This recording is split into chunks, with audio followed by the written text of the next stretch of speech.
कृष्ण गोकुळे जन्मला, दुष्टा चळकाप सुटला, होता कृष्णाचा अवतार आनंद करीते घरोघर, सदा नाम वाचे गाते, सदा नाम वाचे गाते, प्रेमे आनंदे नाचते, होता कृष्णाचा अवतार आनंद करीते घरोघर, तुका मने हरती दोष आनंदाने करते घोष, होता कृष्णाचा अवतार आनंद करीते घरोघर, पांडुरंगा करू प्रथम नम, पांडुरंगा करू प्रथम नम, पांडुरंगा करू प्रथम नम, दूसरे चरण संतानिया, दूसरे चरण संतानिया, अनंत कृपादाने कथेचा विसारो, कथेचा विसारो, कृपादाने कथेचा विसारो, कृपादाने कथेचा विसारो, पावनी सद्गुरुदास तुका, सद्गुरुदास तुका, पावनी सद्गुरुदास तुका. पांडुरंगा करू प्रथम नमन दुसरे चरण संतांच्या, यांच्या कृपादाने कथेचा विस्तारू, बाबाजी सद्गुरु दासोदुका, जयांचे केलिया स्मरण, होय सकळ विद्यांचे अधिकरण, तेची वंदू श्री चरण श्रीगुरूंचे, ते नमस्कारुनी आता काय माझी वाणी मानेल संतासे, अरंद व चित्तासे आपुलिया, माझी वाणी तुझे वर्णे गुणनाम, आयेसे देई प्रेम काही कळा, संपाद ज्ञानांची विदाय भक्ती मिलोकितो येन समाधिराज, वैराग्यवंतम सुविचार युक्तम नमामि जोगम शिरसा गुणतमस्तक हे पायावरी, या वारकरी संतांच्या सेवे लागी सेवक झालो, सेवे लागी सेवक झालो, सेवे लागी सेवक झालो, सेवे लागी सेवक झालो, तुमचा लागलो निज चरणात, तुमचा लागलो निज चरणात, आहो स्वामी तुकया देवा, यावरी न करावा अवेरो, तुमच्या लागलो निज चरणात, तुमच्या लागलो निज चरणात, आओ स्वामी तुकया देवा, यावरी न करावा वेरू, सेवे लागी सेवक झालो, तुमच्या लागलो निज चरणात, आहो स्वामी तुकया देवा, यावरी न करावा सेवे लागे सेवक झालो, तुमच्या लागलो निज चरणात, आओ स्वामी तुकया देवा, यावरी न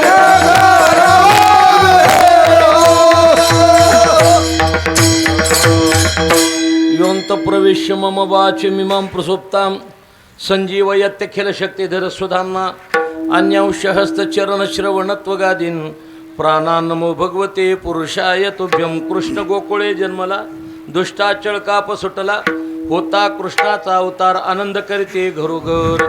प्रस्तुत कीर्तनरूपी सेवेकरता घेतलेली गवळण संत श्रेष्ठ जगद्गुरु तुकोबाराय यांची 4 चरणाचे मार्मिक अशी गवळण आहे. या गवळणीवर चिंतन करत असताना समस्त ग्रामस्थ मंडळ गोवर्धनवाडी यांच्या विद्यमाने गेल्या अनेक वर्षापासून परमपूज्य वंदनीय काकासाहेबांचा असणारा, संत गोरोबा काकांचा असणारा आशीर्वाद, त्या ठिकाणी देवपुरी महाराज असतील, रामगिरी महाराज असतील, हरिगिरी महाराज असतील, भगवानगिरी महाराज असतील, यांच्या असणाऱ्या पदस्पर्शानं पुणे झालेली ही पवित्र असणारी भूमी आहे. आमच्या परमपूज्य महाराजांच्या भाषेत सांगायचं झालं असेल तर एखादी अपवित्र भूमी जर पवित्र करायची असेल तर त्याच्याकरता 3 कारणं लागतात. एक, त्या भूमीवर देवानं तरी यावं लागतं, देवाला नाही येता आलं तर संत महात्म्याने तरी यावं लागतं, देवाला संत महात्म्याला नाही येता आलं तर नामस्मरण केलं तरी अपवित्र भूमी पवित्र झाल्याशिवाय राहत नाही. मग अपवित्र शरीर जर पवित्र करत असेल तर माझ्या ज्ञानोबारांनी गोड उदाहरण दिलं, हरिपाठ कीर्ती मुके जरी गाय पवित्रची होय जे त्याचा. हे शरीर पवित्र करत असेल तर तसं ही पवित्र असणारी भूमी महान भगवत भक्तांच्या युगानं पवित्र झालेली ही असणारी भूमी आहे. पवित्र ते कुळ पावन तो देश जेथे हरीचे दास जन्म घेते. आणि या महात्म्याच्या सानिध्यामध्ये आज सर्वांच्या सानिध्यामध्ये गायक वादक माझी माता भगिनी आणि सर्वांच्या योगानं या ठिकाणी येण्याचा योग माझ्या जीवनामध्ये त्या ठिकाणी प्राप्त झाला. अभंगाचं चिंतन गोड आणि मार्मिक अभंगाला धरून व्यवस्थित मांडण्याचा प्रयत्न करेल. मला परंपरा दोन आहेत. एक वारकरी फडकऱ्याची परंपरा 341 वर्षाची माझ्या घराण्यामध्ये चालत आली आहे. आणि दुसरी परंपरा म्हणजे या महाराष्ट्राला 80% कीर्तनकार ज्या संस्थेने फुकट आणि मोफत दिले त्या गुरुनाम गुरु सद्गुरू जोग महाराज वारकरी शिक्षण संस्थेचा मी विद्यार्थी आहे. त्याच्यामुळं माझ्या तोंडातून येणारे जे काही शब्द आहेत नाना ते सगळं कंपनीचा माल आहे, चायना माल अजिबात नाही. गोडच बोलेल परंतु सर्व अभंगाला धरून आणि व्यवस्थित आणि गोड मांडण्याचा त्या ठिकाणी प्रयत्न करेल. अभंगाचा भाव असा आहे की या ठिकाणी जगद्गुरु तुकोबाराय सांगतात भगवान परमात्मा जन्माला आला. मग महाराजांना विचारलं कुठे आला सांगा ना, तर त्यांनी सांगितलं कृष्ण गोकुळी जन्माला. वास्तविक जर आपण विचार जर केला तर भगवंताचा जन्म मथुरेत झाला, परंतु इथं तुकोबाराय सांगतात की कृष्ण गोकुळी जन्माला. मग हे खरं का ते खरं, तर हेही खरं आणि तेही खरं. तुम्ही म्हणाल कसं काय खरं. एस टीमध्ये बसत असताना ढोकीहून बसला, पण जागा मिळत असताना मात्र येडशीला मिळाली. इथून गाडीमध्ये बसला आणि तिथं खाली सीटावर बसला आणि बसला. तसं महाराज म्हणतात इथं जरी जन्माला आला पण कर्माला जिथून खरी सुरुवात झाली त्याचं नाव तिथं घ्यावं लागतं. म्हणून महाराज म्हणतात कृष्ण गोकुळे जन्माला. परिणाम काय झाला महाराज म्हणतात दुष्टा चिळका पसुटला. एक माफी मागून उदाहरण देतो. काय असतं माहिती का, आपल्याला ज्यावेळेला एखाद्या गोष्टीचा हिशोब द्यायचा असतो बरं का, तर भीती कोणाला वाटते, ज्याने त्या खात्यामध्ये भ्रष्टाचार केला त्याला. बोला. पण ज्यानं भ्रष्टाचारच केला नाही त्याला मात्र हिशोब देण्याकरता भीती वाटत नाही. वार्षिक परीक्षेची भीती कोणाला वाटते, ज्यानं 10 महिने अभ्यास केला नाही त्याला. पण ज्यानं अभ्यासच केला त्याला त्याची काय भीती वाटणार आहे. तसं जन्माची मरणाची भीती वाटते कोणाला, ज्यानं पाप केलं त्याला. ज्यानं पापच नाही केलं त्याला जन्माला तरी येण्याची काय भीती आहे, मरण्याची तरी काय भीती आहे. मरण माझे मरून गेले मज केले अमर. मग काय होतं, ज्यानं पाप केलं त्याला मात्र देवाची भीती वाटते, पण ज्यानं पुण्य केलं त्याला मात्र त्याची भीती वाटत नाही. दुष्टा चळका पसुटला. मग पहिल्या प्रमाणामध्ये महाराजांनी सांगितलं कृष्ण गोकुळी जन्मला, जन्म शब्दाला. आणि दुसऱ्या प्रमाणामध्ये होता कृष्णाचा अवतार. मग हे खरं का ते खरं, तर हेही खरं आणि तेही खरं. कसं खरं, महाराज म्हणतात काम करण्याकरता उशीर जर असला तर एस टीनं यायचं, आणि जर तातडीचं काम असेल तर हेलिकॉप्टरने यायचं. पण अगोदर हेलिकॉप्टर कोणत्या कंपनीचं आहे अगोदर बघायचं. विठाला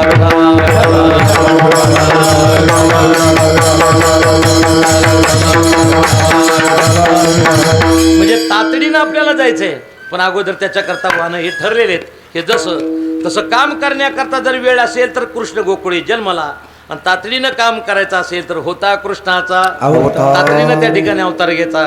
होता कृष्णाचा अवतार आनंद करीती घरोघर. पुढे महाराज म्हणतात परमार्थामध्ये मनुष्य आला केल्यानंतर भगवंत अवतीर्ण झाला. काय करावं लागतं, तुकोबाराय म्हणतात सदा नाम वाचे गाते प्रेमी आनंदे नाचते. भगवंताचं नामस्मरण कदा येण्यापेक्षा वाचेला माणसाच्या सदा आलं पाहिजे. मग सदा नाम वाचे गाते प्रेमी आनंदे नाचते. आम्ही देवाचं नामस्मरण केलं तर त्याचा फायदा काय होईल. तुकोबाराय म्हणतात तुका म्हणे हरती दोष आनंदाने करते गोष. होता कृष्णाचा अवतार आनंद करीते घरोघर. हे अभंगाचं तात्पर्य. विठ्ठला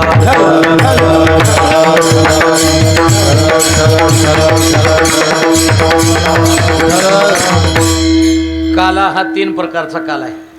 एक दही आणि लाही याचा असणारा काला. दह्याचा रंग कसला आहे दादा, पांढरा. लाहीचा रंग पांढरा. म्हणून वारकरी संप्रदायाच्या कीर्तनकारानं रंगीत कपडे घालायचे नाही, लय रंगेल वागायचं नाही, हे लक्षात घ्यायचं. जाऊ द्या सोडून. वारकरी संप्रदायातल्या कीर्तनकारानं गायकानं नाही. अजून 2 तास थांबायचंय मला इथं. गायकानं वादकानं कसे घाला, बरं का, कसे घाला काय नाही, आहे की नाही. परिस्थिती असे आम्हाला नियम आहेत, आम्ही बंधनामध्ये आहेत, बरोबर आहे ना. वारकरी संप्रदायाचा कीर्तनकार समाजाला पोषक आणि महत्त्वाची गोष्ट समाजामध्ये नैसर्गिक जीवन जगणारा असावा. त्यानं नौटंकीपणा आणि त्या ठिकाणी रंगेलपणा आणि रगेलपणा करायचा नाही. या 2 गोष्टी शब्द महत्त्वाचे आहेत. मला सांगेल पुन्हा माझ्या नाना लक्षात राहणार नाही म्हणून मी सांगून जातो. वारकरी संप्रदायाच्या कीर्तनकारानं जॅकेट कधीच घालायचं नाही. तुमचं काय मत आहे. नाही घालायचं नाही जॅकेट. हां मलाही कोणी दिन आहे, नाहीतर घालावं वाटते पण दिन आहे की नाही. घालायचं नाही मंडळी. तुम्हाला बोलेल शब्द जरा काका माझा पुनरावृत्ती होईल माझ्या शब्दाची.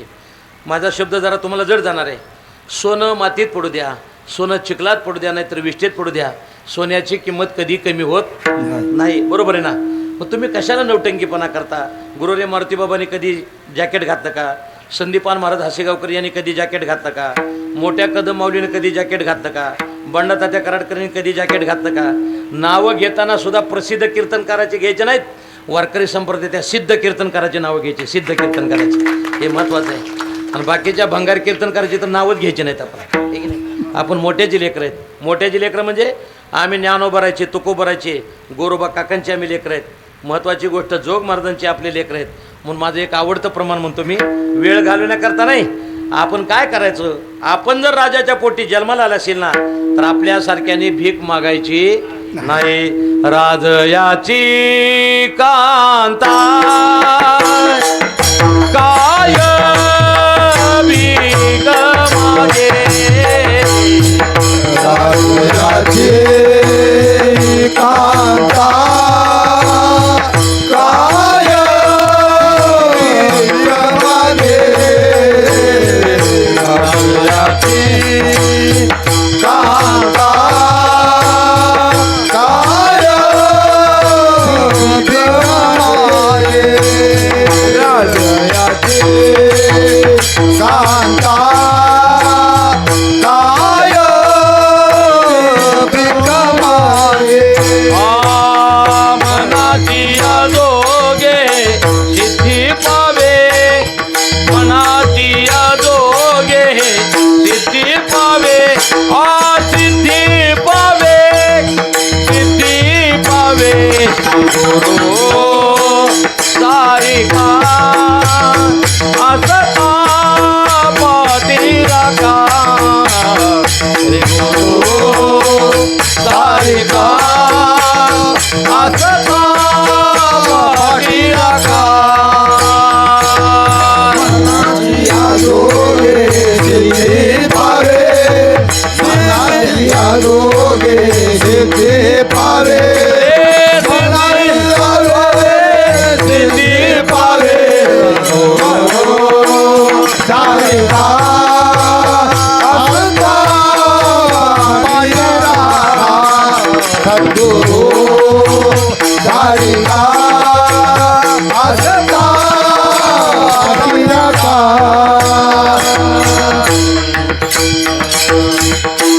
हे आमच्या हनुमंत महाराज मते, म्हणजे मी, दत्ताबा, कैलासबा भोरे, उत्तमबा वराड, बिभीषणबा, ही आम्ही 5-6 जण त्यांच्याकडे ज्यावेळेला चाली शिकायचो, त्याच्यामध्ये ही चाल आहे. सदा माझे डोळे जळो तुझी मूर्ती. ही अभंग लक्षात ठेवावं लागतात. मला हे जास्त चाली पाठ नाहीत, पण नाना वजन पाडण्याकरता 5-6 पाठ केलेत मी. वजन पडलं पाहिजे. आमचे वारकरी फडकरी ज्या गोड चाली आहेत, हे काही आमचं भजन असतं ना, मी बऱ्याच वेळा कीर्तनामध्ये सांगतो, 5-5, 6-6 तास आमच्या वारकरी फडकऱ्याचं गाता भजन असतं. एकदा का भजन चालू झालं रे झालं की सुंदर ते ध्यानला झालेली चाल हेची दान देगा देवपर्यंत डबल चाल ऐकायला भेटणार नाही. आम्ही व्यवहारातले गरीब लोक आहेत. आमच्याकडे गाडी नसेल, आमच्याकडे मठ बांधायला नसेल, आमच्याकडे जमीन नसेल, आमच्याकडे बँकेत पैसे नसेल, पण आमच्याकडे वारकरी संप्रदाय भजन आहे म्हणून आम्ही वारकरी संप्रदाय श्रीमंत लोक आहेत. आमच्याकडे काय केलं सांगा ना? हे ज्याच्याकडे ना तुम्ही किती कमवलं हे बरोबर नाही. महाराज म्हणतात तुमच्याबरोबर बरोबर येणारं काय धन हे वारकरी संप्रदायामध्ये महत्त्वाचं आहे. मी कुठून बाजूला गेलो? त्या जॅकेटमुळे बाजूला गेलो. लक्षात घ्या. परिस्थिती अशी आहे, जसं आहे ना तसं आपण जेव्हा लाही आणि दही इथून बाजूला गेलो मी. असू द्या, पण परिस्थिती काय होते आपण ते घालायचं नाही. तुम्ही बघा ना, बऱ्याच वेळेला काय होतं माहिती आहे का, आपण समाजामध्ये जातो ना, कृत्रिमपणानं त्या ठिकाणी जातो. कसं जातो सांगतो ना. आता माझ्या मिशा पांढऱ्या झाल्या बरं का, मग मी जर काळ्या करून गेलो, पण खाली उगवलेल्या सांगतात ना तू म्हातारा झाला म्हणून, खालून जे येणार आहे ते सांगतात ना, ते सांगतात ना. मग समाजासमोर जाताना जसं आहे तसं जा ना. जी आहे ना त्याची मजा एक आगळे वेगळे प्रकारची. तुम्ही ही जुने लोक आहेत ना, याने परमार्थ टिकवला मंडळी. आता परमार्थाला जेवढा वेगवेगळा मार्ग देता येईल तेवढं खाली पण आणण्याचं काम आपण करतो. जरा मोजून आणि तोलून आणि जोखून शब्द मी उच्चारतो. तरुण मुलीनं जीवन जगत असताना असं जगायचं, आपल्या बापाला त्या ठिकाणी खाली मान घालण्याची वेळ आली नाही पाहिजे, ताट मानेनं बाप गावात फिरला पाहिजे, असं तरुण मुलीने जीवन जगायचं. उतरत्या वयामध्ये आपल्या बापाला वृद्धाश्रमामध्ये जाण्याची वेळ येणार नाही, असं तरुण मुलानं जीवन जगायचं. आणि वारकरी संप्रदायाला कमीपणा येणार नाही असं कीर्तनकारानं कीर्तन करायचं. वा हे वारकरी संप्रदायामध्ये महत्वाचं आहे. मग या प्रकारानं महाराज म्हणतात दही आणि दुसरं असणारं लई. दह्याचा रंग पांढरा, लईचा रंग पांढरा.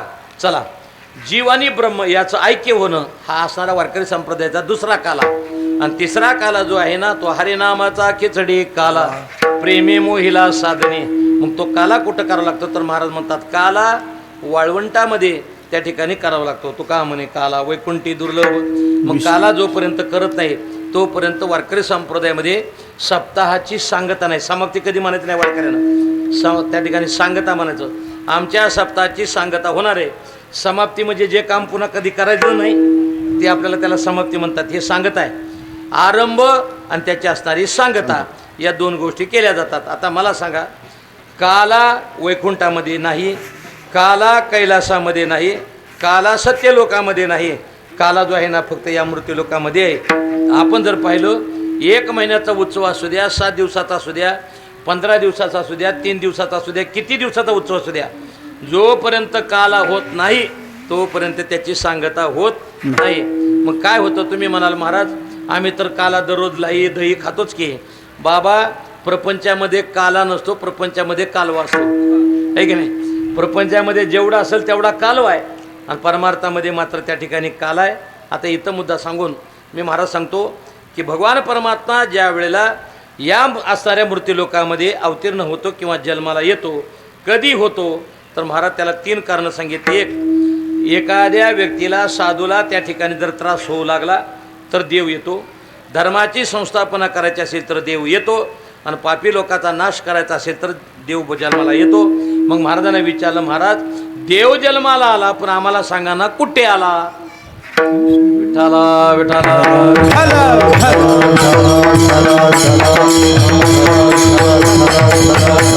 कृष्ण गोकुळे जन्मला, कृष्ण गोकुळे जन्मला, कृष्ण गोकुळे जन्मला, कृष्ण गोकुळे जन्मला. कृष्ण गोकुळी जन्मला,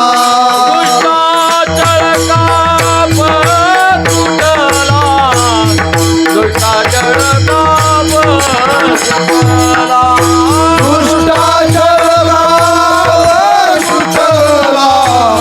दुष्टाचा पासूटला.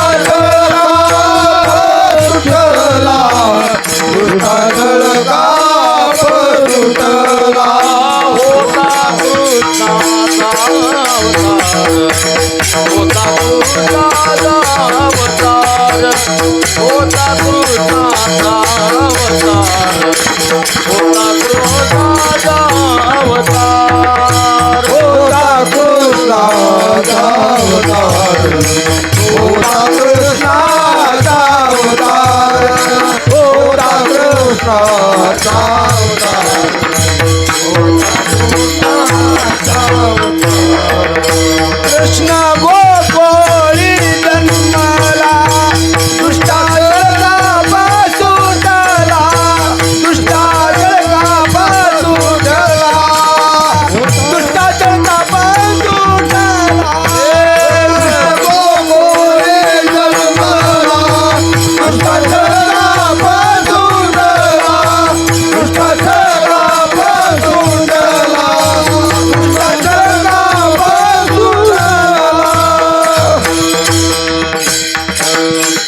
कृष्ण गोकुळे जन्मला.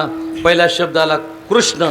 कृष्णकर्ष यती म्हणजे प्रत्येकाला आकर्षण करण्याचं काम जो करतो त्याला वारकरी संप्रदायामध्ये कृष्ण म्हणतात. मला तुम्हाला विचारायचं आहे, कृष्ण या नावामध्ये एक तरी शब्द पूर्ण आहे का? क पूर्ण आहे का? र पूर्ण आहे का? काय श पूर्ण आहे का? न पूर्ण आहे? काय पूर्ण आहे ना? सगळं अर्धवट अर्धवट त्या ठिकाणी आहे. आपण जर पाहिलं म्हणून वारकरी संप्रदायामध्ये रामाच्या चरित्राचं आचरण करावं लागतं आणि कृष्णाच्या चरित्राचा फक्त त्या ठिकाणी उच्चार करावा लागतो. महाराज म्हणतात यदा यदा ये धर्मस्य, गीता सांगते. या प्रकारानं भगवान परमात्मा या मृत्यूलोकामध्ये येतो. कृष्ण गोकुळी जन्मला. आता जन्माला येणं चांगलं आहे का वाईट आहे आपण हा कथाभाग पुढचा आहे. पण महत्त्वाची गोष्ट असे संत महात्मे देव काम घेऊन येत असतात आणि आपलं काम झालं की उचलत्या पावलानं निघून जातात. हा शब्द आमच्या वैकुंठवासी गुरु विठ्ठल बाबा घुले, मी ज्या संस्थेचा विद्यार्थी, आमच्या बुवानी म्हणायचं, मोठी माणसं काम घेऊन येत असतात आणि आपलं काम झालं की उचलत्या पावलानं निघून जातात. पण बऱ्याच वेळेला काही जणांकरता मात्र मग विचारावं लागतं, का हो ते पाठीमागं आपण बघायला गेलो होतो ते आहेत का गेले, बोल, म्हणजे लोकांना वाट बघावं लागते त्यांना जाण्याकरता. म्हणजे दुर्दैवाची गोष्ट आहे. काही जणाच्या जाण्यामुळं हानी होते आणि काही जणाच्या राहण्यामुळं हानी होते, ही लक्षात घ्या. आज जर आपण या ठिकाणी पाहिलं महाराष्ट्रामध्ये, तर मला जी खंत वाटते नाना, मी ते सहज बोलून दाखवतो. हा मराठवाडा आणि या मराठवाड्यामध्ये दोन असे नेते होऊन गेले की त्या दोन नेत्याचं नाव घेतल्याशिवाय महाराष्ट्राचं राजकारण कधीच पूर्ण होणार नाही. एक आदरणीय स्वर्गीय विलासरावजी देशमुख साहेब आणि दुसरे गोपीनाथरावजी मुंडे साहेब. आणि आता आम्ही पश्चिम महाराष्ट्रामध्ये राहणारी माणसं आहेत. आपण कोणत्या राजकारणातला आपला काही संबंध नाही, घेणं देणं नाही. फक्त एक मला जे वाईट वाटतं ते मी बोलून जातो. आज आपण जर पाहिलं 1.5-2 महिना झालं या महाराष्ट्रामध्ये सर्वात मोठे, आम्ही 2 दिवस झालं बारामतीमध्ये कोराळे म्हणून गाव आहे, फार मोठा सप्ताह होतो. तिथं गेल्यानंतर ती लोक जे बोलत होते ना, ते असं मनाला त्या ठिकाणी लागत होतं. त्याने म्हणायचे कोणताही काम असू द्या, मनातून एखादं काम केलं ना मंडळी, 100% तुमचा जो व्यवहार आहे ना तो लक्ष्मी म्हणून करा, परमार्थामध्ये 100% त्याचं फळ मिळाल्याशिवाय राहत नाही. आपण जर पाहिलं तर ज्यावेळेला दादाला माहिती होतं का मुंबईवरून आपण बारामतीला येणार आहे, पण बारामतीहून घरी जाणार आहे का नाही, याचा अर्थ असा आहे आयुष्य काही क्षणाचं आहे. आपण गेलेले दिवस माणूस परत आणू शकत नाही. भविष्यकाळ येणारा सुखाचा येणार आहे का दुःखाचा येणार हे माहिती नाही. फक्त वर्तमान काळ आनंदाचा मिळाला तेवढं जगणं हे वारकरी संप्रदायामध्ये आपल्या हातात आहे. काय महाराजांचे गोड शब्द आहेत, गेले होऊन या न चले आता काही, हे पाठण्याचं जाऊ द्या, आयुष्य जात आहे पहा, काळ जपतसे महा, स्वहिताचा घोर व्हा, ध्याने रहा श्रीहरीच्या. मग देवाला या ठिकाणी येत असताना कशा करता यावं लागतं, महाराज म्हणतात, आणि येला रूपा बळीन करुणी खडे हरिदासे. संत महात्म्यांनी विनवणी केली, भगवंताला मृत्यूलोकामध्ये यावं लागलं, मग कृष्ण गोकुळी जन्मला महाराज सांगतात. आता तिकडचं जर पाहिलं, पण कर्म इथून सुरुवात झालं म्हणून गोकुळ हे नाव त्या ठिकाणी घेतलं. म्हणून महाराजांना विचारलं, म्हणले महाराज आम्ही काय करायचं, तर मग कोणाकोणाला त्याचा आनंद होईल. महाराज म्हणतात काही जणाला आनंद झाला आणि काही जणाला त्याचं दुःख झालं. कृष्ण गोकुळी जन्मला, दुष्टा चळकाप सुटला. आता मी तुम्हाला सहज विचारतो की आपण ज्यावेळेला गारुडी महिला किंवा पुरुष असेल, आपलं धाराशिव आहे ना, त्या धाराशिवला तिथे एखादी व्यक्ती आली, हातामध्ये त्या दुर्डीत साप आहे आणि तुमच्यासमोर तो साप आणल्याबरोबर तुम्हाला त्याला पाहिल्यानंतर दुःख होतं का सुख होतं? हां, अहो सापाला पाहिल्यानंतर सुख होतं का दुःख? दुःख होतं, बरोबर.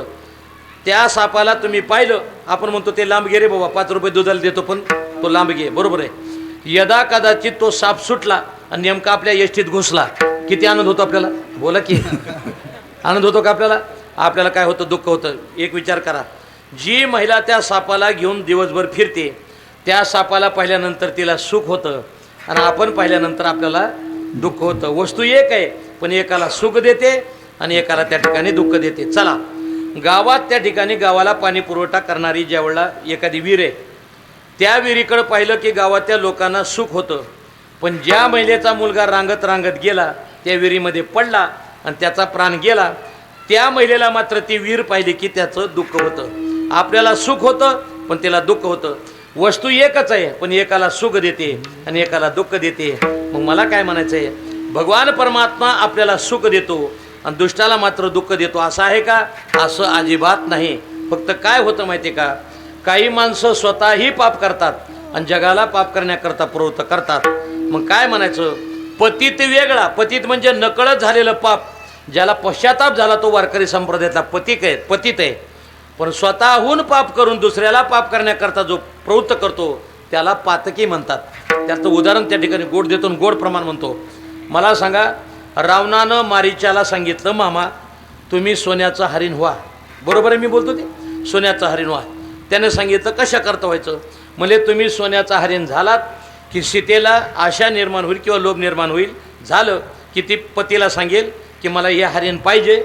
आणि हरिण तुम्हाला सांगू का, सोन्याच्या माग लागलं की सोन्यासारखा देव लांबू लागतो. विठाला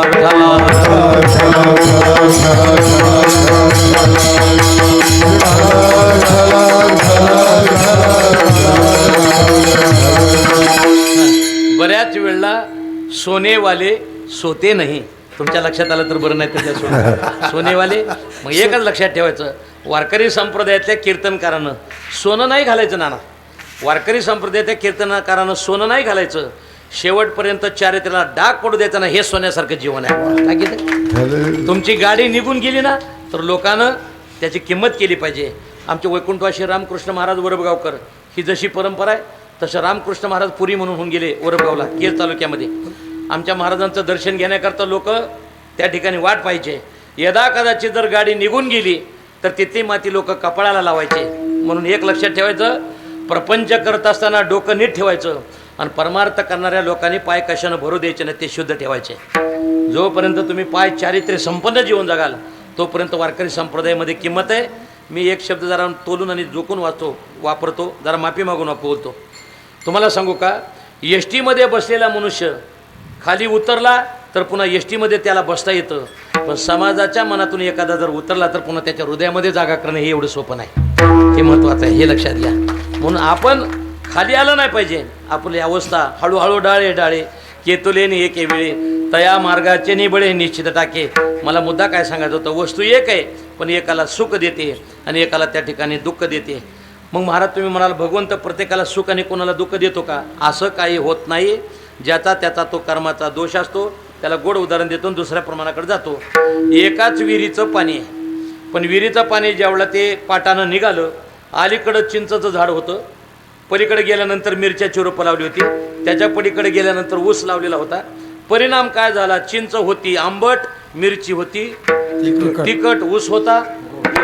लोक म्हणायचे या पाण्याला कळू नये का? त्या ऊसाला गोड केलं, मिरचीला तिखट केलं, चिंचला आंबट केलं. मला तुम्हाला विचारायचं आहे, पाण्याचा दोष आहे का बीजाचा दोष आहे? तसं जगामध्ये कोणी सुखी आहे आणि कोणी दुःखी आहे, हे कशाचा दोष आहे? आहे का प्रमाण? ज्याच्या त्याचा कर्माचा दोष आहे. विठाला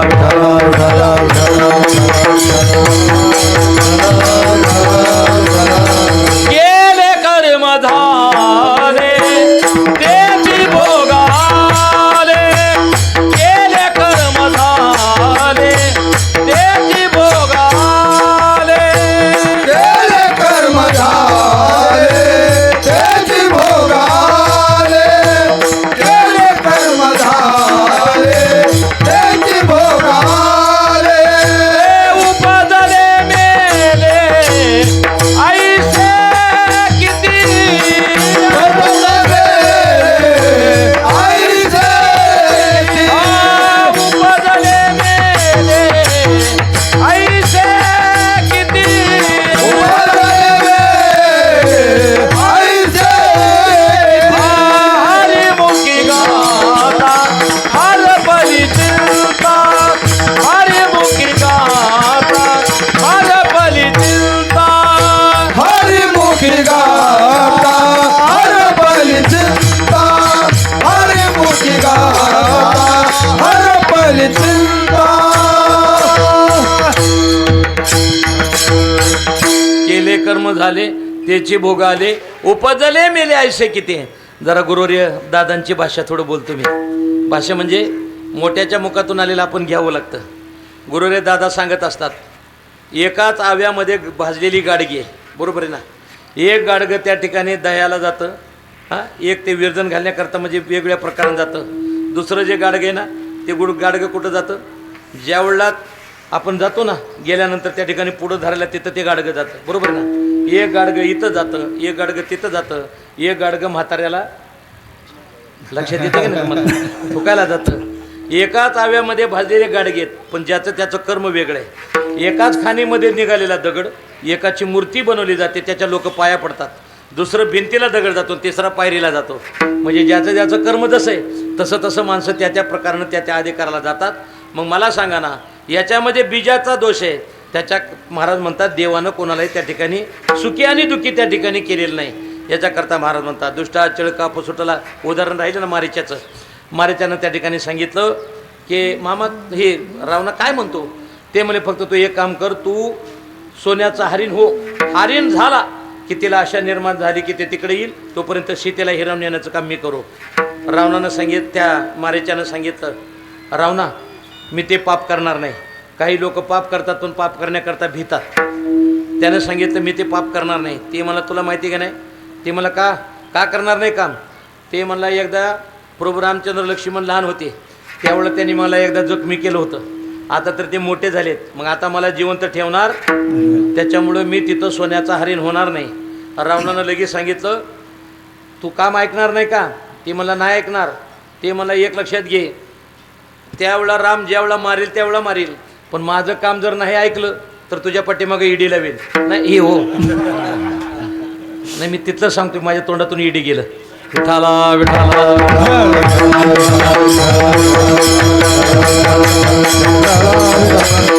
ती म्हणला ज्यावेळेला ते मारील ते मारील, पण परिणाम असा आहे, आत्ता जर तू माझं काम नाही ऐकलं तर मी तुला आत्ता मारीन. कोण म्हणलं? रावण. काय गोड वारकरी संप्रदायाचे उदाहरण आहेत. त्याने विचार केला, या पाप्याच्या हातानं मरण्यापेक्षा आपण त्याच्या जर हाताने मेलं, कुणाच्या? रामाच्या, तर दोन्ही पक्ष पायी उतरतील. त्याच्या हातानं जर मेलं तर आपल्याला 100% मोक्ष प्राप्त झाल्याशिवाय राहणार नाही. मग याच्या हातानं मरण्यापेक्षा त्याच्या हातानं मेलेलं बरं. आता इथं मुद्दा काय घ्यायचा? एक गोड प्रमाण आहे, गुरुरे बंडा तात्या कराडकर हे प्रमाण म्हणतात. तेवढं मला स्वरात येणार नाही, पण जोरात म्हणतो मोठ्यानं, बरं का? मला सांगा, ते प्रमाण असे, महाराज म्हणतात काही जण स्वतः पाप करून दुसऱ्याला पाप करण्याकरता प्रवृत्त करतात, पण तो खूप बरं आहे म्हणतात, माझ्या देवाचं नाव घेतलं की पाप निघून जातं. विठाला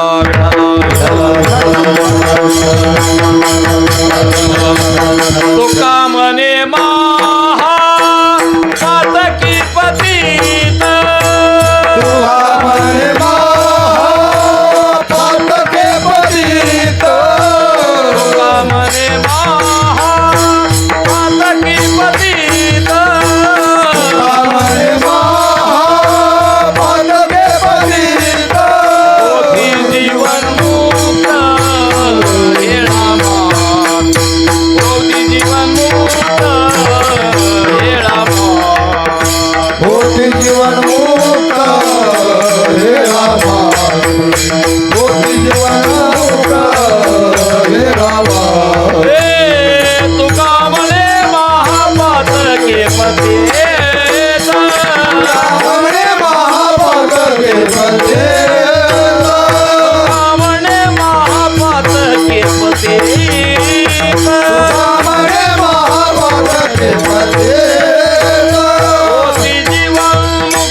स्वतः पाप केलं आणि त्या ठिकाणी मारेच्याला पाप करण्याकरता प्रवृत्त केले, याला पातकी म्हणायचा.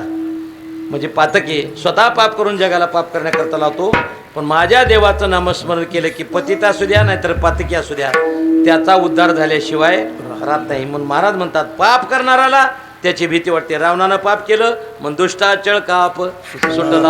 आणि असा जो असणारा भगवानचा परमात्मा आहे ना, तो भगवान परमात्मा कुठं जन्माला येतो? होता कृष्णाचा अवतार, होता कृष्णाचा अवतार, होता कृष्णाचा अवतार, होता कृष्णाचा अवतार. आनंद करती घरोघर, आनंद करती घरोघर, होता कृष्णाचा अवतार, होता कृष्णाचा अवतार. आनंद करती घरोघर, आनंद करती घरोघर, होता कृष्णाचा अवतार, होता कृष्णाचा अवतार. होता कृष्णाचा अवतार, होता कृष्णाचा अवतार, होता कृष्णाचा अवतार, होता कृष्णाचा अवतार, होता कृष्णाचा अवतार, होता कृष्णाचा अवतार,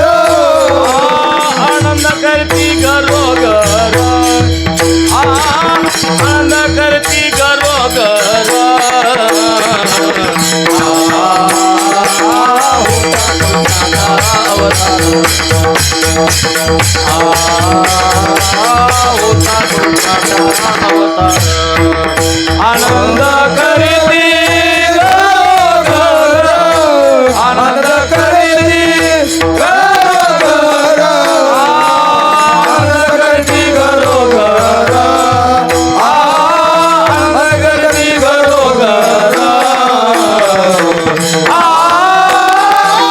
होता कृष्णाचा होता कृष्णाचा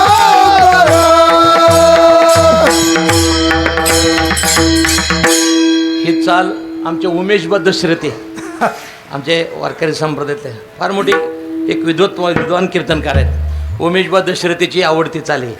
होता कृष्णाचा अवतार आनंद करते घरोघर. वरून खाली यावं वाटत नाही माणसाला, खालून वर जावं पण वरून खाली येऊ नये. आपला जर एखादा नातेवाईक जरा माफी मागूनच नाना बोलतो, काय होतं रस्त्यावर जर जमीन असली तर त्या जमिनीचा भाव वाढतो का नाही? बोला की जरा. रस्त्यावर जर जमीन असली तर त्याचा भाव वाढतो. रस्त्यावर जर फ्लॅट असला तर त्याचा भाव, रस्त्यावर प्लॉट असला तर त्याचा भाव वाढतो. पण आपला जवळचा नातेवाईक रस्त्यावर आला तर त्याची किंमत कमी होती का नाही? बोला की. तो रस्त्यावर आला म्हणजे सगळी कड लावली की माणसं म्हणतात ते आमचा नातेवाईक नाही. बोला की होय का नाही? नाही मी माझं सांगतो, तुम्ही लय मोठ्या मनाचे, तुम्ही नाही. विठाला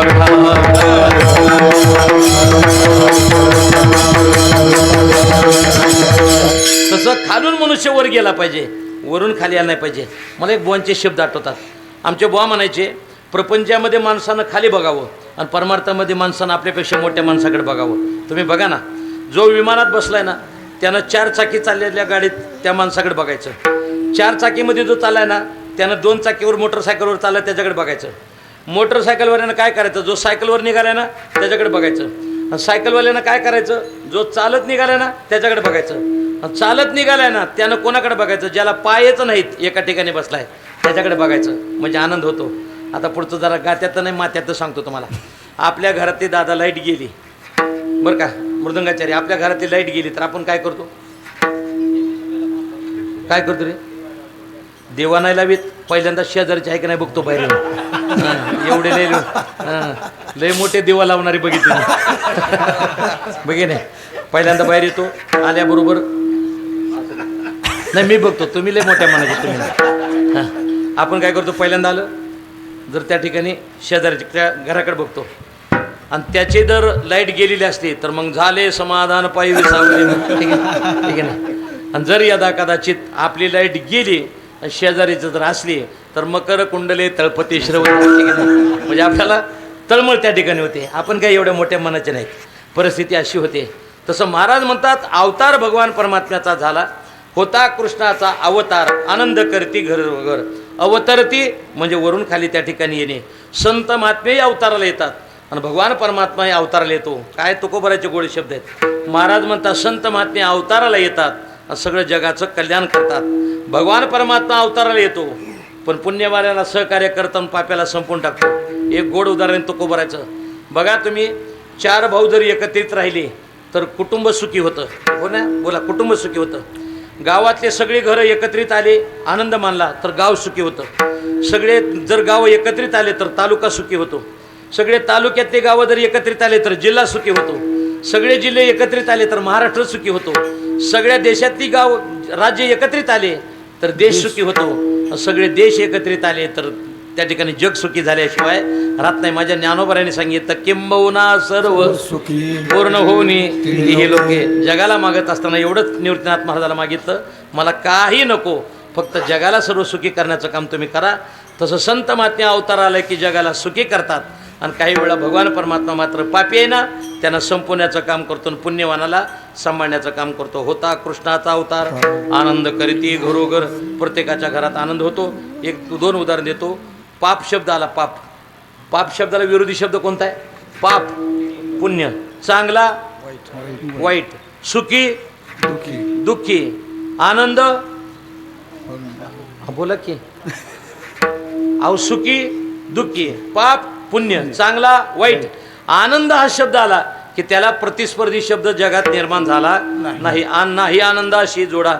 सांगता गोटी लागती गोडा आला शाकारा मुच्या चाडा तुका म्हणे भिडा भक्तीची या बाघ गेला शीन गेला बाघ गेला शीन गेला वाघ गेला शीन गेला वाघ गेला शीन गेला आनंद अवघा झाला आनंद बाघ गेला शीन गेला बाघ गेला शीन गेला अवघा झाला आनंद अवघा झाला आनंद वाघ गेला शीन गेला वाघ गेला शीन गेला अवघा झाला इथं शब्द आला भाग गेला शीन गेला अवघा झाला आनंद. गुरुदेव महाराज एक उदाहरण देत असतात. एखाद्या ज्या व्यक्तीला पोहता येत नाही आणि तो काय झाला विहिरीत पडला भरलेली पाण्याने विहीर त्याच्यामध्ये पडल्यानंतर लोकांनी वर त्याला काढल्यानंतर लोक विचारायचे भाऊसाहेब तुम्ही विहिरीमध्ये पडला होतात मग पायाला कडं पाणी होतं का होतं डोक्याकडे होतं का होतं उजव्या बाजूला होतं का होतं डाव्या बाजूला होतं का होतं पाठीकडे होतं का होतं पोटाकडे होतं का होतं. ती मला काय विचारतो ज्या अर्थी पाण्यात पडलो त्या अर्थी सगळीकडेच पाणी होतं तसं परमार्थामध्ये आलो तर सगळीकडेच आनंद आहे. अवघा झाला आनंद ते काही दुःख होणार नाही का दुःख ते कैसे नाही स्वप्नाशी भुक्ती मुक्ती झाल्या कामारे दाशी या प्रकारानं वारकरी संप्रदायामध्ये आलं की आनंदच होतो सुखच होतं त्या ठिकाणी दुःख कोणाला होत नाही. आमच्या बुवानी म्हणायचं विठ्ठल बाबा घोले त्यांनी बुवानी म्हणायचं परमार्थामध्ये जर कीर्तनकार आला आणि तो जर म्हणत असेल ना तर परमार्थामध्ये सुख नाही तर आपण ओळखायचं कुठेतरी तुझा परमार्थ चुकीचा चालू आहे. 100% परमार्थामध्ये सुख आणि समाधान शांती मिळते म्हणजे मिळतेच 100%. फक्त जर आपण यदाकदाचित परमार्थात चुकलो तर आपल्याला परमार्थातली सुख शांती समाधान आपल्या आयुष्यात कधी मिळत नाही आनंद आपल्याला मिळत नाही. म्हणून महाराज इथे त्या ठिकाणी सांगतात काय झालं दुसऱ्या होता कृष्णाचा अवतार आनंद करीती घरोघर प्रत्येक घराघरामध्ये त्या ठिकाणी आनंद झाला. मग आम्हाला महाराज सांगा ना आनंदाचं प्रतीक म्हणून काय करावं लागतं. महाराज त्या ठिकाणी म्हणतात एकच काम करायचं देवाचं नामस्मरण सदा करायचं सदा नाम वाचे सदा नाम वाचे गाते सदा नाम वाचे गाते सदा नाम वाचे गाते सदा नाम वाचे गाते सदा नाम वाचे गाते सदा नाम वाचे गाते सदा नाम वाचे गाते सदा नाम वाचे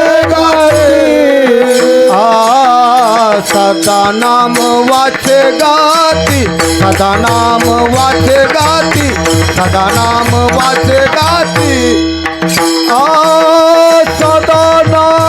वाचे गाती गाती सदा नाम वाचे गाती सदा नाम वाचे गाती सदा नाम वाचे गाती प्रेमे आनंदे नाचती प्रेमे आनंदे नाचती प्रेमे आनंदे नाचती प्रेमे आनंदे नाचती होता कृष्णाचा अवतार होता कृष्णाचा अवतार होता कृष्णाचा अवतार होता कृष्णाचा अवतार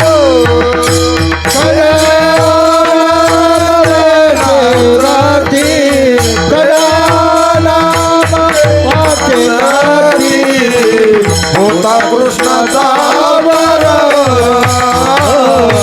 होता कृष्णाचा अवतार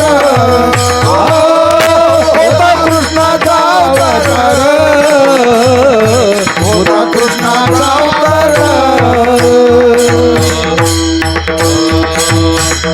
सदा नाम वाचे गाते प्रेमी आनंदे नाचते. जुनी कीर्तनकार मंडळी एक उदाहरण द्यायचे. झाडाला एका दिवशी किंवा महादेवाला त्या पिंडीवर एका दिवशी हांडाभर पाणी घालण्यापेक्षा दररोज थोडं थोडं जर घातलं तर त्याचा फायदा होईल. एका दिवशी झाडाला हांडाभर पाणी घालण्यापेक्षा दररोज जर थोडं थोडं पाणी घातलं तर झाड चांगलं वाढेल. तसं देवाचं नामस्मरण एका दिवशी करायचं आणि पुन्हा 6 दिवस करायचं नाही, असं नाही करायचं. काळ सारावा चिंतने एकांतवासी गंगास्थाने. एक वारकरी संप्रदायामध्ये फार मोठी विभूती होऊन गेली. आचार्य वेदांत वाचस्पती जगन्नाथांना पवार. अण्णाची मला आठवण येते. अण्णाला विचारलं एक जणाने, अण्णा देवाचं नामस्मरण देवाचं चिंतन कुठपर्यंत करायचं. अण्णांनी गोड उदाहरण दिलं. देवाचं चिंतन कुठपर्यंत करायचं. देवाचं चिंतन चितेत जाईपर्यंत करायचं. विठाला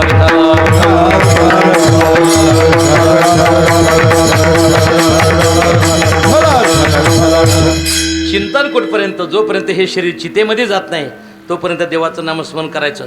जरा माफी मागून बोलतो. वारकरी संप्रदायाचा कीर्तनकार साधनेमध्ये प्रवृत्त पाहिजे. जर वारकरी संप्रदायाच्या कीर्तनकारानं ज्ञानेश्वरी गाथा चिंतन हे जर नाही केलं, तुम्हाला जे वेळ मिळेल. आम्ही निघालो तिथून, पण नित्यनेमित्त महालक्ष्मी मंगल कार्यात केला. राजलक्ष्मी का महालक्ष्मी तिथे त्या जांभळीच्या झाडाखाली आम्ही तिथून निघालो. निघाल्यानंतर आपल्याला थोडाफार जगाला बोलण्याचा अधिकार कधी आहे. तुम्ही जर स्वतः आचरण करत असाल तर. तुम्ही जर नाथ महाराजांनी स्वतः गुळ खायचा बंद केला तेवढं त्या लेकराला सांगितलं. तसं तुम्ही जर दररोज गात्यातले 100 अभंग, ज्ञानेश्वरीच्या 100 दररोज ओव्या, गीतेचा 1 अध्याय, विष्णू सहस्त्रनाम दररोज वाचलं की त्याचा परिणाम 100% झाल्याशिवाय राहत नाही. तुम्ही बघा, फळं खायला कोणती चांगली वाटतात. जे त्या ठिकाणी परिपक्व झालेत, पिकलेत, त्याचा सुगंधही येतो, त्याची चवही चांगली लागते. बरोबर आहे ना. आणि काय होतं, ते दिसल्यानंतर डोळ्याला सुद्धा सुख होतं. तसं वारकरी संप्रदायाचा कीर्तनकार हा परिपक्व झाला पाहिजे. जर आपल्या धाराशिव भाषेमध्ये बोलतो, काय होतं माहिती का, लोणचं म्हणायचं नाही आपण वारकऱ्यांना, आपण म्हणायचो खाराची फोड, आहे की नाही. खाराची फोड जेवढी जेवढी मुरल तेवढी तेवढी त्याची चव लागते की नाही. बरेच खारं नासून गेले पण कोणाच्याच कामाला लागले नाही. तुमच्या लक्षात आलं बरं नाही ते सोडताना. विठाला विठाला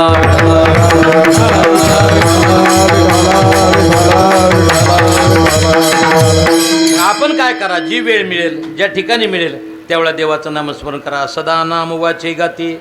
महाराज म्हणतात, घेई घेई माझे वाचे, गोड नाम विठोबाचे, डोळे तुम्ही घ्या रे शोक, पहा विठोबाचे मुख. हस्तम पवित्रम यदि दान पुण्यम, पादम पवित्रम यदि तीर्थयात्रा, मुखम पवित्रम यदि नाम घोषम, हृदयम पवित्रम यदि ब्रह्मनिष्ठा.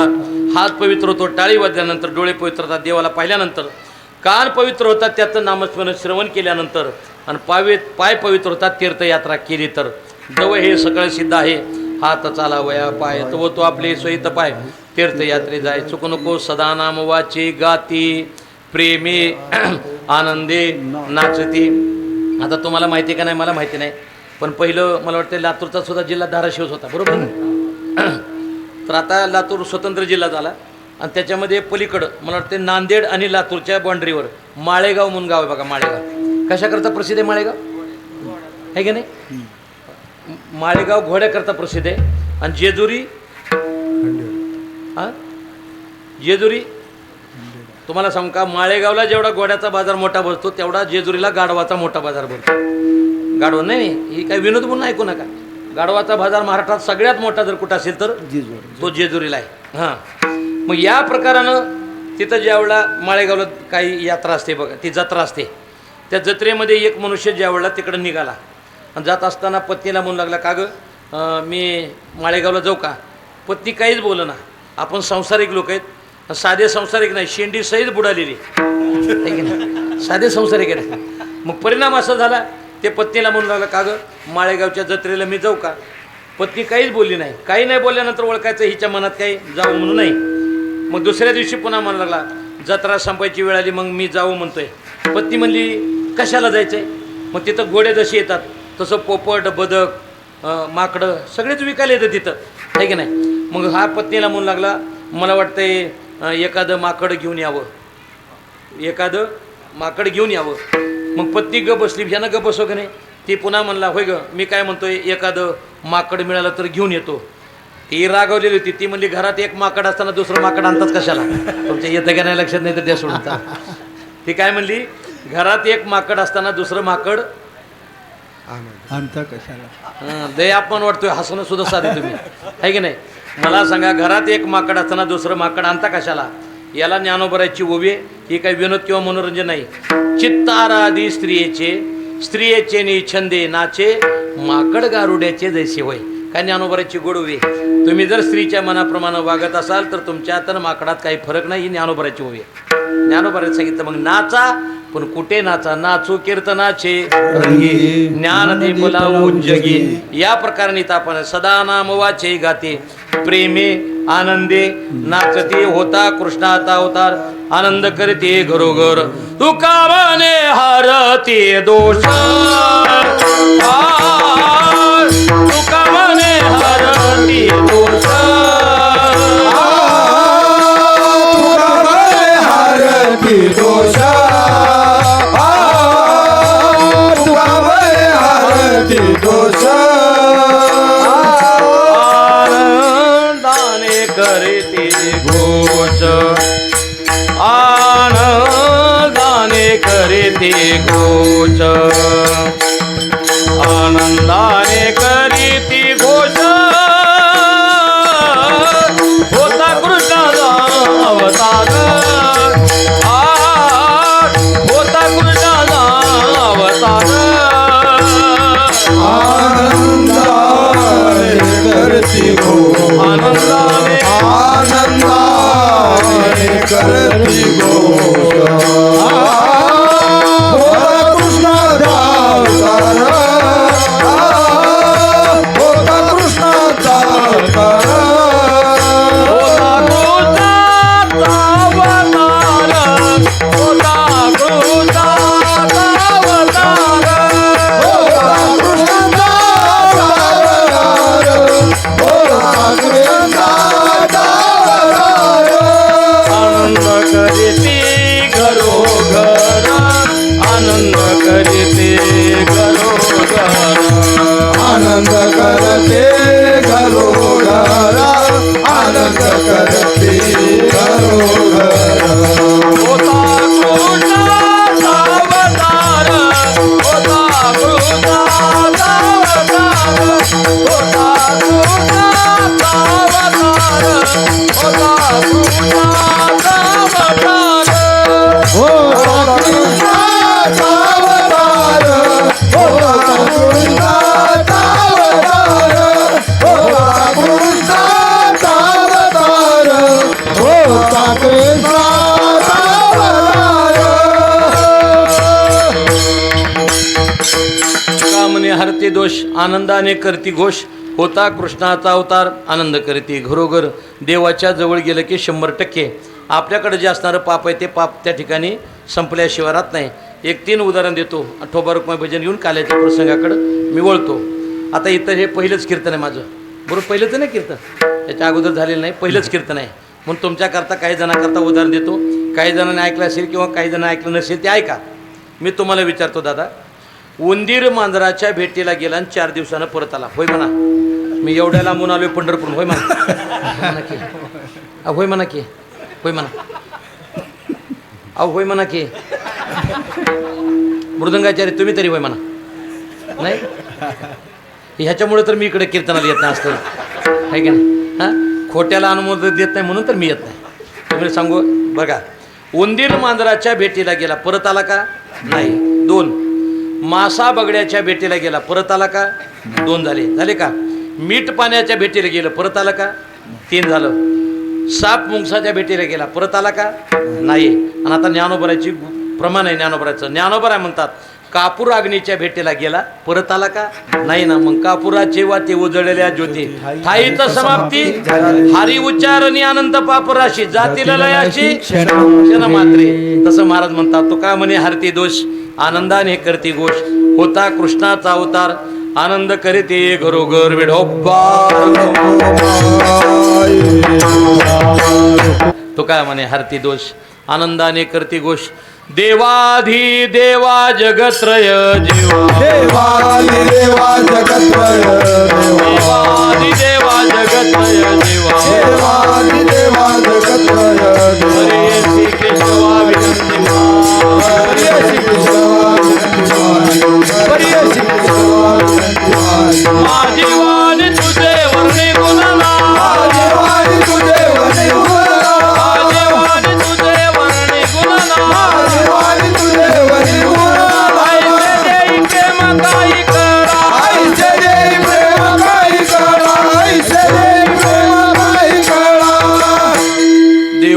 देवा जगत्रय जीवा परियेशी केशवा विनंती माझी माझी वाणी तुझे वर्णगुण नाम ऐसे देये प्रेम काही कळा भगवंताच्या जे चरित्र आहे त्या चरित्रात आपल्याला त्या ठिकाणी उच्चार करायचा आहे महाराजांनी गोड उत्तर दिलं चरित्र ते उच्चारावे केले देवे गोकुळे ये दशे चरित्र केले नारायणे रांगता गोदने राखिताये भगवंतानं जे काही चरित्र केलं त्याचं आपण त्या ठिकाणी फक्त उच्चार करायचा आहे आचरण मात्र त्या ठिकाणी करायचं नाही आता आपण जर पाहिलं तर रामनवमीचा उत्सव हनुमान जयंतीचा उत्सव त्याच्यामध्ये दोन गोष्टी सांगितल्या जातात कृष्णाचं चरित्र फक्त उच्चार करायचं रामाचं चरित्र मात्र त्या ठिकाणी आचरणात आणायचं तुम्ही म्हणाल का राम एक वचनी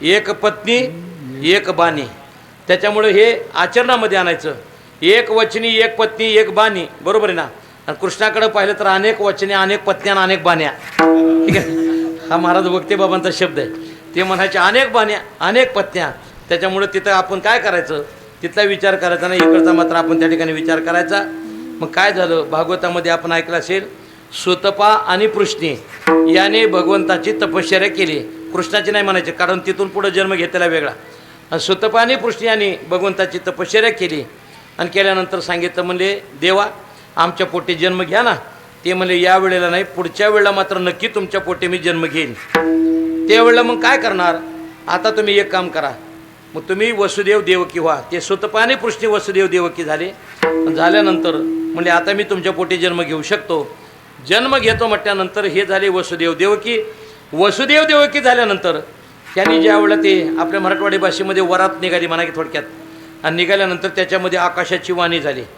आणि वाणी झाल्याबरोबर कंसानं ऐकलं की हिचा असणारा 8वा पुत्र तुला मारल्याशिवाय राहणार नाही हे ऐकल्याबरोबर घेऊन या खडग मारावया धावला हात तो धरेला वसुदेवी त्याला ज्यावेळेला मारण्याकरता धावला त्यावेळेला या दोघांनी सांगितलं देईन मी पुत्र सत्य माझे म्हणे ठेवा बंदी खाने दुता सांगे मी पुत्र जन्माला आला की आम्ही तुम्हाला त्या ठिकाणी देऊ आम्हाला बंदीखान्यामध्ये तुम्ही ठेवा याला नामदेवराची प्रमाण हे काही मनाचं नाही काल्याचं कीर्तन आणि बंदीखान्यामध्ये ठेवा म्हटल्यानंतर या पती पत्नीला बंदीखान्यामध्ये ठेवलं आणि बंदीखान्यामध्ये ठेवल्यानंतर एक पुत्र जन्माला आला दुसरा पुत्र जन्माला आला तिसरा पुत्र जन्माला आला चौथा आला 5वा आला 6वा आला पण कंसानं 6 जणाला मारलं नाही का मारलं नाही आपल्याला मारणारा जर 8वा असेल तर या 6 जणाला मारून पाप कशाला करायचं म्हणजे तो सुद्धा पाप करण्याकरता बेत होता एक दिवस मात्र नारदाने विचार केला जोपर्यंत याच्याकडून पाप होणार नाही तोपर्यंत देव अवताराला येणार नाही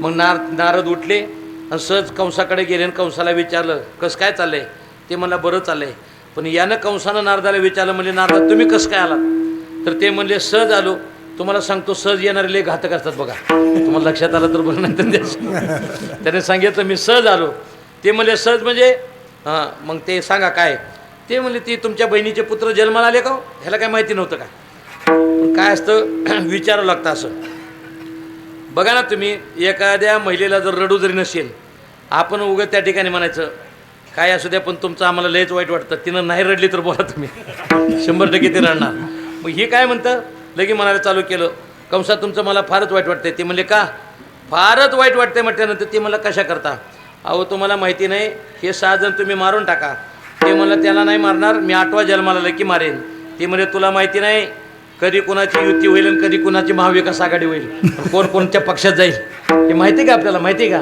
फक्त आपण निवडून द्यायचं काम आपण करायचं कोणी कुठं पळायचं हे लक्षात घ्या भविष्य काळामध्ये महाराष्ट्रामध्ये राजकारण आपल्या मनासारखं कधी होणार नाही हे आपला विषय नाही पण नाना मी एक गोष्ट बोलेल महाराष्ट्रामध्ये 2 लोक एकत्रित आले ना 100% महाराष्ट्र सुधारला जाईल वारकरी आणि शेतकरी दोघेजण एकत्रित आले कोणताही सरकार असू द्या पालतं घालायचं काम आपलं परंतु आपल्याला लोकांना माहिती शेतकरी आणि वारकरी एकत्रित येत नाही आपल्यालाही माहिती ना कसं मला सांगा बरं आपण मुंगस एकत्रित युती कशी करेल पण होतं परिस्थिती अशी आपण वारकरी आणि शेतकरी एकत्रित आला बघा ना पाठीमागं डाऊ कंपनी आदरणीय बंडातात्या कराडकर एकत्रित वारकऱ्याची आणि शेतकऱ्याची ताकद आली डाऊ कंपनीसारखी कंपनी हटून लावण्याचं काम महाराज भगवान पण ज्या जिकडे 7 जन्माला आले आणि आल्यानंतर परिस्थिती अशी झाली की त्याने 6 जणाला मारलं साही मारे तर दुराचारी 6 जणाला मारलं म्हणजे कोण काम क्रोध मद मत्सर दम अहंकार ह्या षडविकाराला संपवल्याशिवाय 7वा जो गर्भयोग माया नेत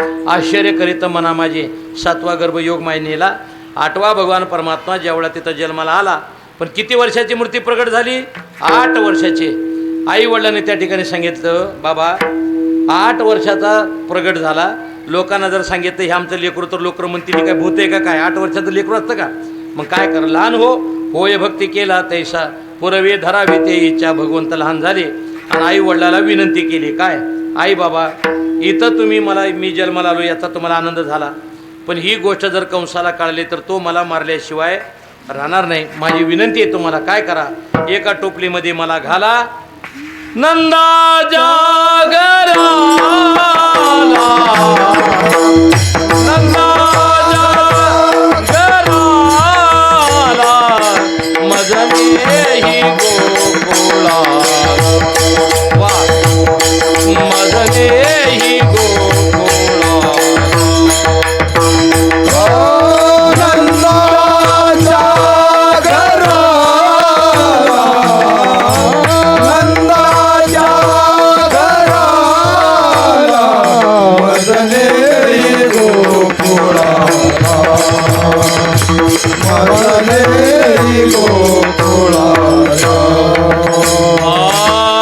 माया उपदले ते आठेवी मजली ते माया उपदली ते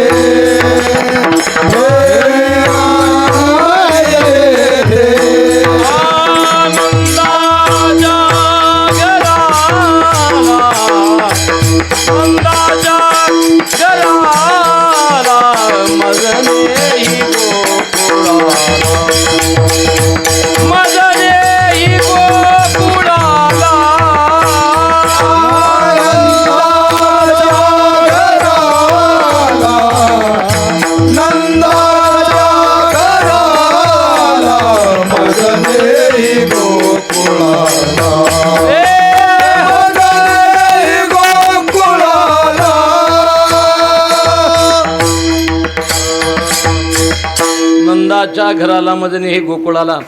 माया उपजली ते ठेवी मजाने येते. भगवंताला टोपलीमध्ये घातलं, निघाले. पण तिथं बंधन होती ना, यांना सकाळचे बंधन होते, कड्या कुलप लावलेले होते. त्याने सांगितलं काही चिंता करू नका, मनसे असे रक्षे पाळते म्या मोहिले सकळ.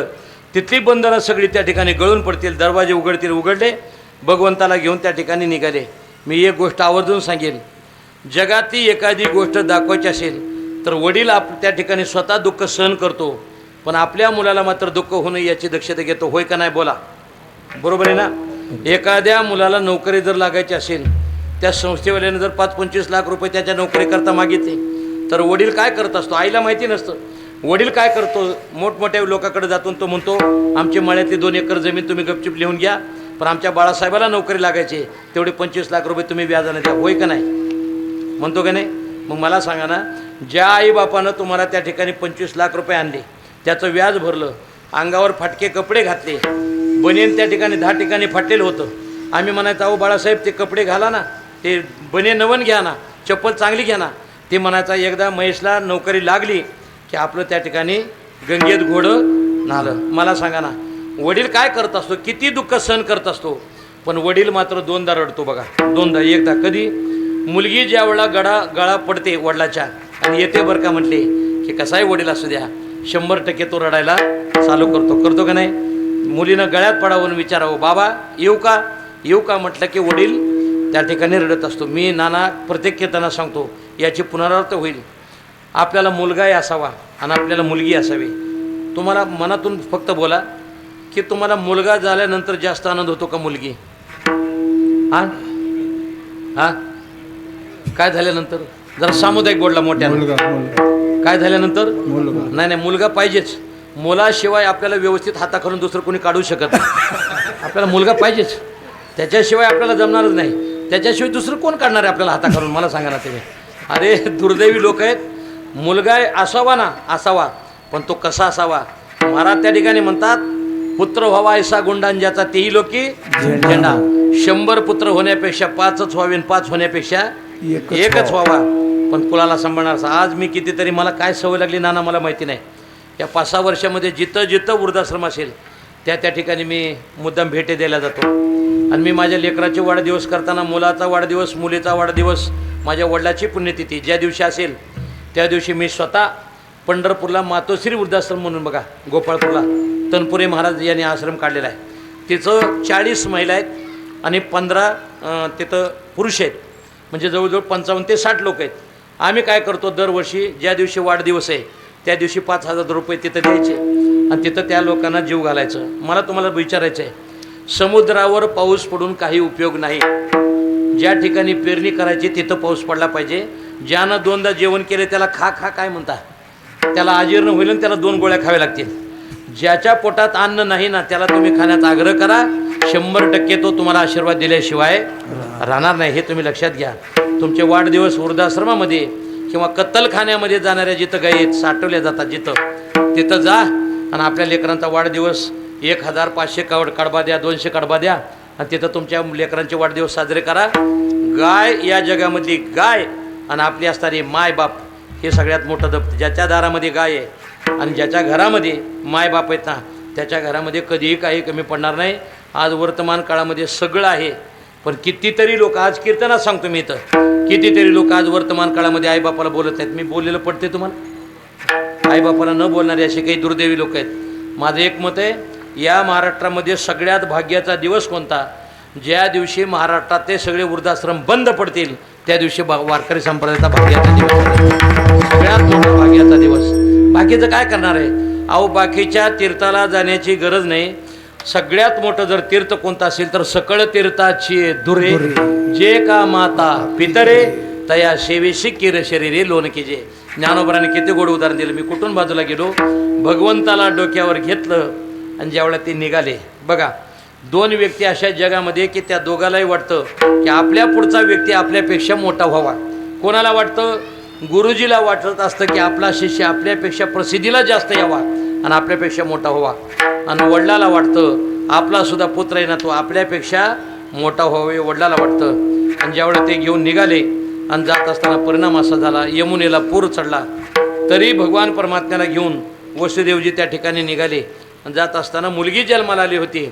तिथं काय केलं आपण बघा, मुलीला ठेवून मुलगा उचलणारा बाप तुम्ही या महाराष्ट्रामध्ये बघित असेल, पण मुलगा ठेवून मुलीला डोक्यावर घेणारा जगातला पहिला बाप जर कोण असेल तर वसुदेव आहेत. वसुदेव आहेत का नाही?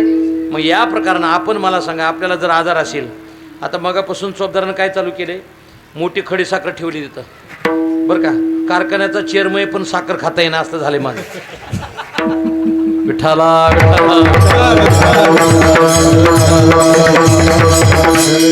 त्यांना म्हणलं जरा बारके बारके खडे ठेवा म्हणजे खाता येतील मला. हे काय माहिती आहे का, वारकरी संप्रदायामध्ये आता ते एक बरं केले नाना, नाहीतर बऱ्याच कीर्तनकारांनी ते बाटल्याच आणायला चालू केले समोर. ते ठेवायचं नाही बरं का, कीर्तनकाराला पाणी पाजायचं पण शेवट तुमच्या लक्षात आलं तर बरं नाही तर विठाला.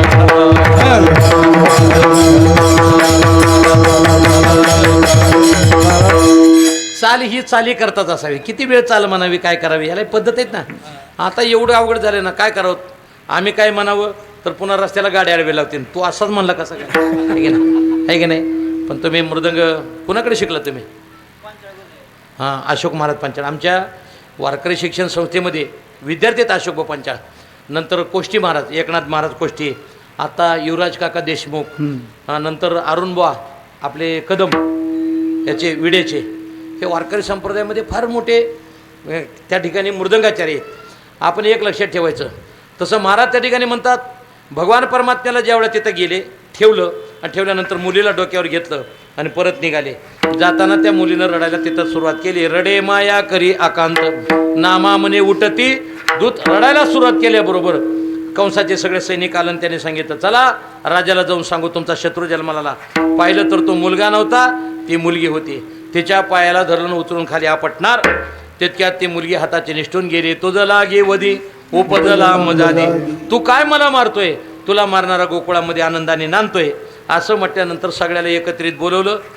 कसं आपल्याला मतदान जास्त पडेल याचा प्रयत्न करा, म्हणजे याला कसं मारता येईल आपल्याला याच्याकरता प्रयत्न करा. एक स्त्री उठली, तिचं नाव होतं पुतना.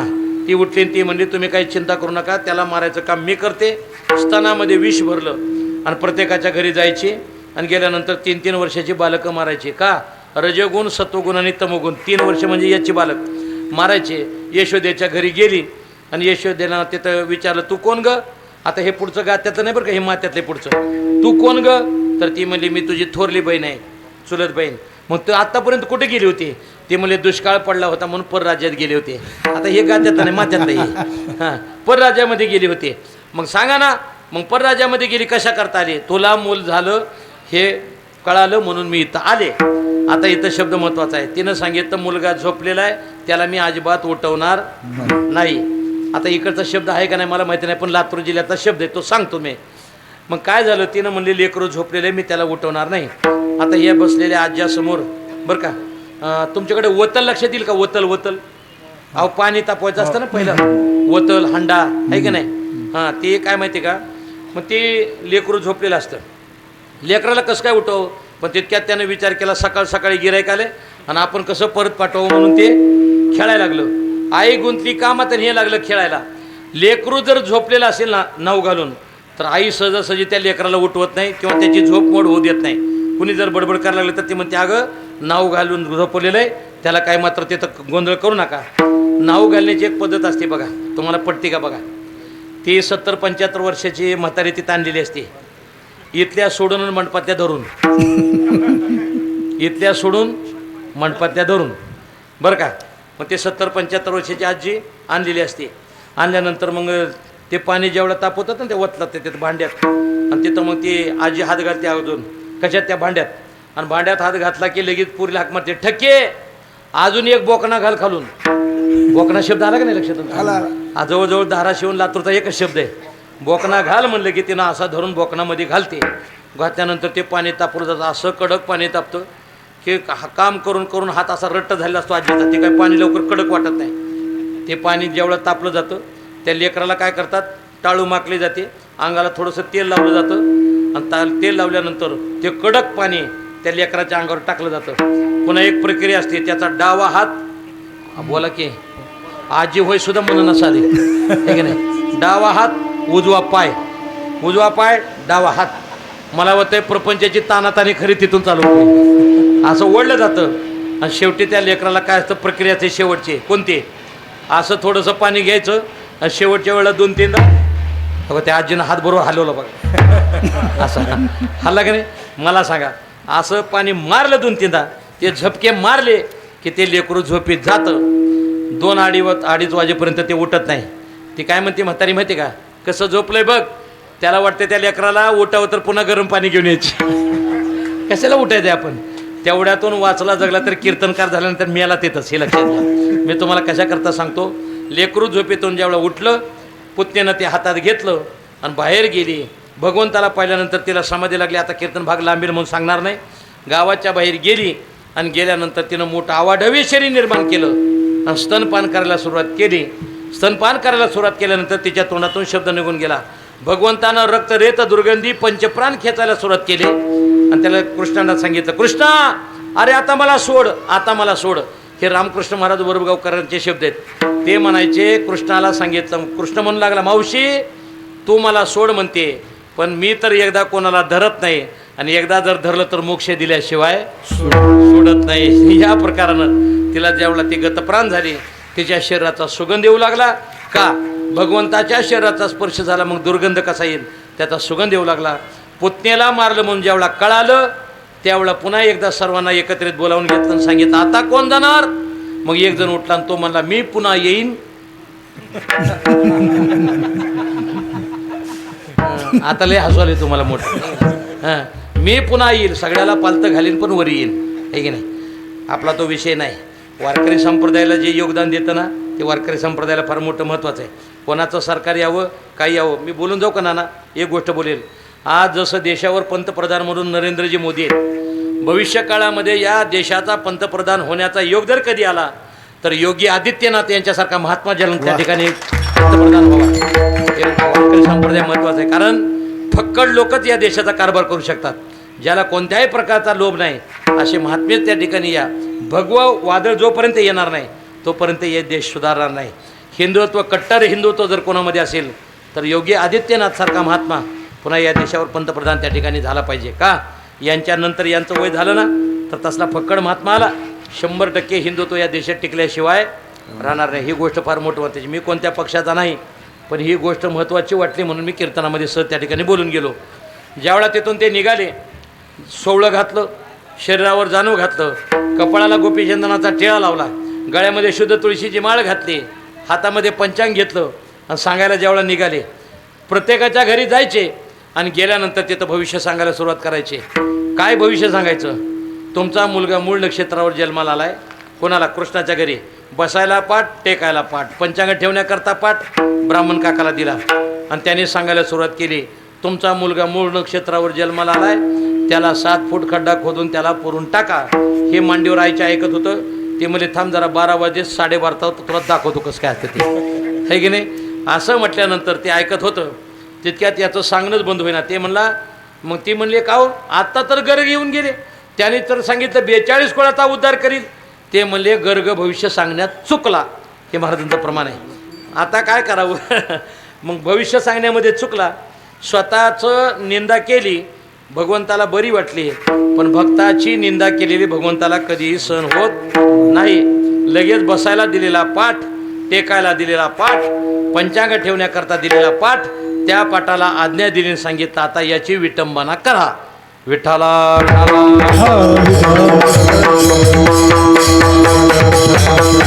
विटंबिला भट दिला पाठीवरी पाठ, दिला पाठीवरी पाठ, दिला पाठीवरी पाठ. विटंबिला भट दिला पाठीवरी पाठ, दिला पाठीवरी पाठ, दिला पाठीवरी पाठ. विटंबिला भट दिला पाठीवरी पाठ, विटंबिला भट दिला पाठीवरी पाठ. विटंबिला भट दिला पाठीवरी पाठ, दिला पाठीवरी पाठ, दिला पाठीवरी पाठ. विटंबिला भट दिला पाठीवरी पाठ. त्याची विटंबना केली आणि विटंबना केल्यानंतर काय झालं? जानवे तुटले, पंचांग फाटले. पुढचं नाही म्हणायचं आपण. 60 वर्षाच्या पुढे गेल्यानंतर कीर्तनकारांना म्हणायचं, जर त्याला लाज असली तर. म्हणजे हे प्रमाण आपण म्हणायचं नाही. 2-3 प्रमाण आहेत, तुम्हाला शेवटी एकदा सांगेल. 60 वर्षाच्या पुढे गेल्यानंतर आपली परिपक्व अवस्था थोडी होते, तेवढा समाजाला त्या गोष्टी पडतात. पण आता आपण हे प्रमाण म्हणण्याच्या ह्याच्यामध्ये जायचं नाही. जानवे तुटले, पंचांग फाटले, याची त्याची विटंबना केली आणि केल्यानंतर त्यांना का मारलं नाही? तर ब्राह्मणाचं रूप धारण करून आला होता म्हणून ब्रह्महत्या घडू नये याच्याकरता त्यांना मारलं नाही. मग आता मला तुम्हाला विचारायचं आहे, ब्राह्मण काका ज्यावेळा पांदीनं पळू लागले, पांदन लक्षात येईल की आपल्या सगळ्याच्या? हां, आता कोरून कोरून काय राहिली नाही पांदन, आहे की नाही? बाबा हसले बा मनातून. आता इकडून थोडं तिकडून थोडं सगळ्यांनी कोरून कोरून आपण लेवल लावली पांदणीचे. परिणाम असा झाला की ज्या पांदीनं काका पळू लागले, मग तितक्यात काय झालं? आता सर्व शेतकरीत आपण मला सांगा, दुपारच्या वेळा जर आऊत सोडलं जेवायला तर जू आडवं असतं का उभं? उभं हां, उभं नाही आडवं नसतं, उभं असतं. उभं असतं की नाही? मग ते काय झालं, जू असं उभं होतं. तितक्यात त्या जुआनं टाचावर करून बघितलं पांदीतून कोण चाललं म्हणून. ब्राह्मण काका चालले होते आणि चालल्यानंतर परिणाम असा झाला, त्याने विचार केला सगळ्यांनी प्रसाद दिला आणि आपण कसं विनवू पाठवावं. तिकडून जे पळत आलं पाया जे घुसल्यानंतर अंगावर जेवढं होतं तेवढं ते बाजूला गेलं. पुढे जेवढं गेल्यानंतर कंसानं विचारलं, काका काय झालं? ते म्हणले कळलं ना का, डिपॉझिट जप्त झालं तरी पडला म्हणून. अजून मला कळलं ना का, एवढं झालं तरी कळणार. नेनो ब्रह्ममार्ग चुकले, उघडे पंढरपुराशी आले, अशी फटफजिती झाली. झाल्यानंतर त्याने विचार केला, हा काय आता मारला जाणार नाही. तोच भगवान परमात्मा पुढे रांगू लागला. विठाला विठाला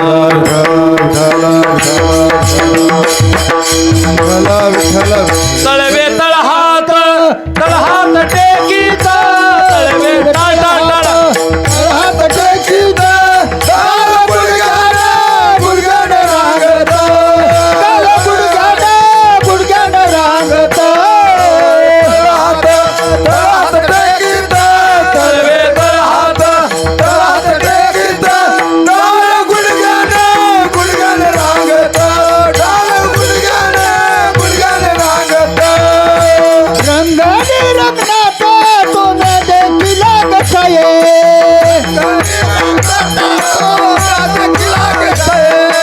रंग बिरंगला